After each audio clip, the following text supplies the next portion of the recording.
I'm just gonna do this right away because it is much hotter up here than I thought it would be.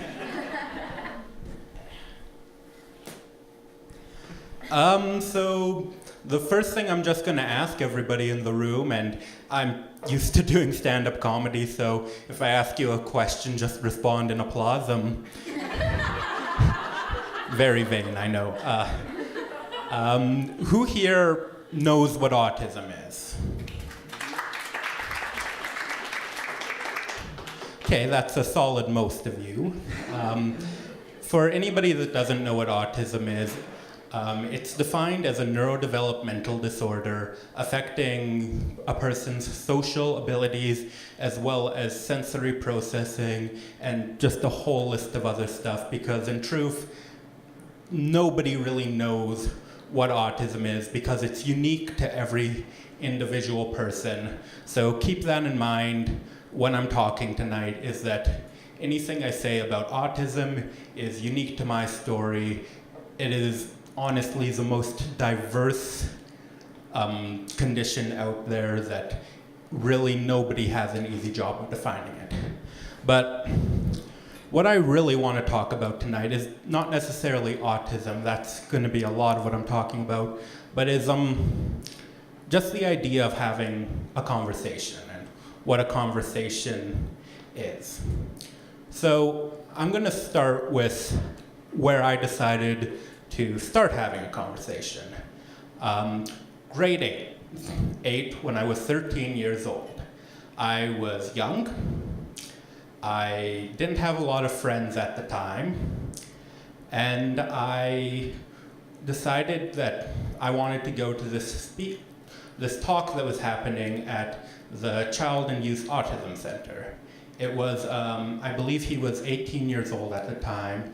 A man named Pierce was going to talk about his autism and do a kind of autism awareness talk at the Autism Center. And my mom had told me about it, and I decided to go along. And at the time, I was not happy with my lot in life.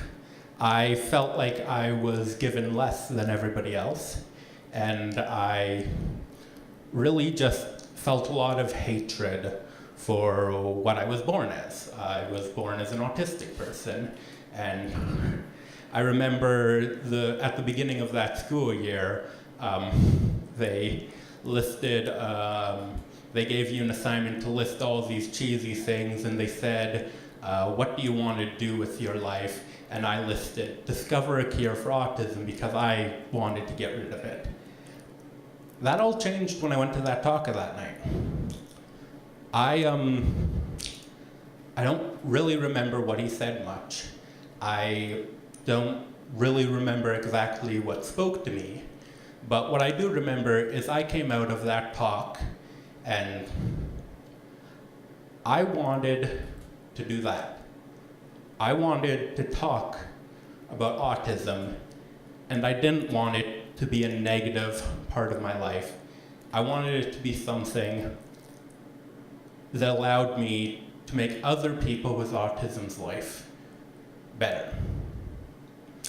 So, I'm going to talk about the long journey of how I got to that point. A couple years before grade 8, I started doing theater and stuff at the Globe Theater School. I know 2 talkers from the Globe Theater School. It's almost like she knew me going into this. But it was really, at the time, it was something we did because for my previous diagnosis of ADHD. I originally had that diagnosis instead of autism, and we thought it was just an idea for how to blow off some steam for me. We tried signing me up for sports classes, but I really didn't go well in those, so we did theater classes, and it was a good fit. And one of the things that made it a good fit was it was a very accepting community. And then a couple years later, when I decided to start down this road, it had really helped me develop further. Sorry if I'm just trying to collect my thoughts. Sorry, cottonmouth. But after grade 8, I went into grade 9, high school, which is a very exciting time in life. Didn't really have friends in grade 8, so went to a high school where I basically knew nobody, so that it was like, yeah, maybe they don't know that I'm a weirdo yet, so. But one of the first things I knew going into high school was that I was going to sign up for the improv team there. It's actually part of what drove me to choose that high school, strangely enough, is on my grade 8 spend-a-day, I met Cam Chauman, the guy who she talked about in the intro that I do the Improv for Autism class with. And he was just a grade 8 student, not a grade 8, sorry, grade 12 student at the time, and he was just helping out with the spend-a-day, but I met him and I realized, I really want to be part of this improv thing if this is a guy that went through improv there. So I joined improv there, and I didn't notice a change right away, but in the next 2 years after that, my mom definitely noticed a difference. She's in the audience tonight, because she kind of told me that I'd progressed a lot, and I guess I noticed that, but you don't really notice when you're getting better at having a conversation yourself, but other people do. And improv was a good part of how I learned to have a conversation. Another question for you guys, who here knows what improv is? Surprisingly fewer people clapped this time, but okay. So improv is spontaneous theater. It's making stuff up on the spot. I'm sure a lot of you have heard of Whose Line Is It Anyways or anything. It's just, you know, being goofy and spontaneous. But what you didn't realize, and this goes back to theater being an accepting community, if theater is accepting, improv is accepting to like a worrying degree. I kind of joke that sometimes it feels a bit like a just super positive cult. But being part of improv was kind of like exposure therapy for me, is how I explain how it helped me with my autism. Because before I did improv, I could barely look a person in the eye, and then they threw me up on stage and I had to look 100 people in the eye. I couldn't have a conversation, and then I had to have a conversation while pretending not to be myself with a bunch of people watching. I didn't know how to hold myself like people expect you to. I always was very stiff, hunched over, closed off, and then they told me you can't do that on stage, it's going to kill your energy, so you've got to open up, you've got to cheat one foot out to the audience, and you've got to make sure that your shoulders are making eye contact with the other person. This is all what you do to make a good improv scene. This is all what you do to have a good conversation. It's all about communicating beyond just words. I've always been pretty decent with communicating with words. Growing up, I was told I had at least 2 years ahead of in my vocabulary, like every year, but I wasn't good at having conversations. Now I was. And my mom, when she noticed this difference, she brought up that she wondered if I could help bring this to other autistic people. And it was one day when she picked me up from school, she brought up this pitch to me, and we actually got invited to a Globe fundraiser gala later that evening. Not because we're rich or anything, because we were very out of place at that gala. The secret we didn't learn is when you're rich, you don't get dressed up for a gala because you don't care. So we were the best dressed people there, surprisingly.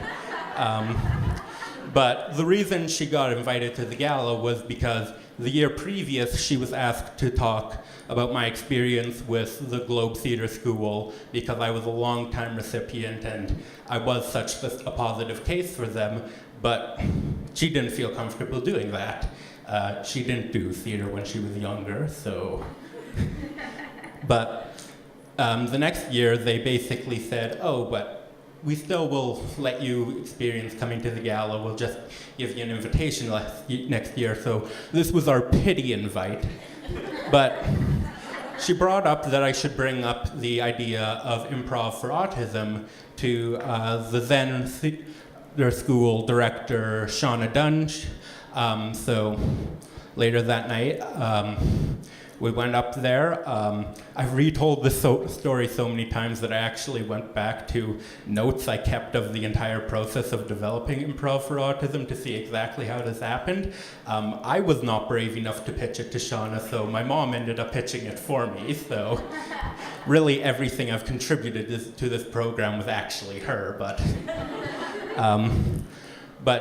Shauna really liked the idea of getting improvisers to teach improv to people with autism to try to get that same idea of a conversation going. So things kind of left my hands after that for a good year and a half. I wasn't really involved until later on. I was told that the program was going ahead as a partnership with the Autism Resource Center. And from there, I was asked to be a student mentor, which was basically just a participant that already knew improv going into that. I did that. I committed to that as much as I could. And then a year into the process, they asked me to be a co-teaching assistant with another one of the student mentors under Cam. And that's kind of where I am with that now.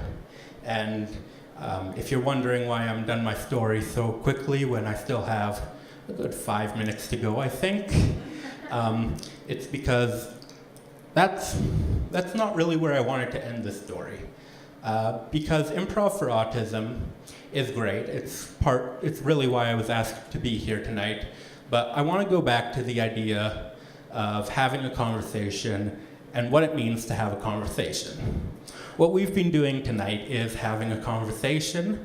I've asked you questions, you clap back, but beyond that, I've made eye contact with you, I've made sure nobody's falling asleep. Maybe that guy in the back there, I don't know. But it's all just communicating back and forth. And a lot of the times, people get very rigid in the idea that communication is just talking, or just writing, or whatever they're used to. But a conversation can be so much more than just that. A famous example, not a famous example at all, that's why I'm talking about it, sorry. An example I like to use is a lot of people with autism or other disabilities, they just don't talk. They have to find other ways to communicate because something about the way their brain is wired differently, talking isn't the best option for them. Some people will use apps where they write down or type in what they want to say because that is easier for them than talking. Some people will use a picture system, and people will find that weird, but it's totally normal. It's nothing less to communicate in other ways. I sculpted my career because I wanted to find as many different ways to communicate as possible. I went into a program my first year out of high school called New Media Communications because I figured, sounds like they were going to teach me a lot of different ways to communicate. And they did. So I found that I liked photography and video a lot, and visual communication really spoke to me. So I decided to take my second program as a film program, and I did that, and I found the film was a good way to communicate visually.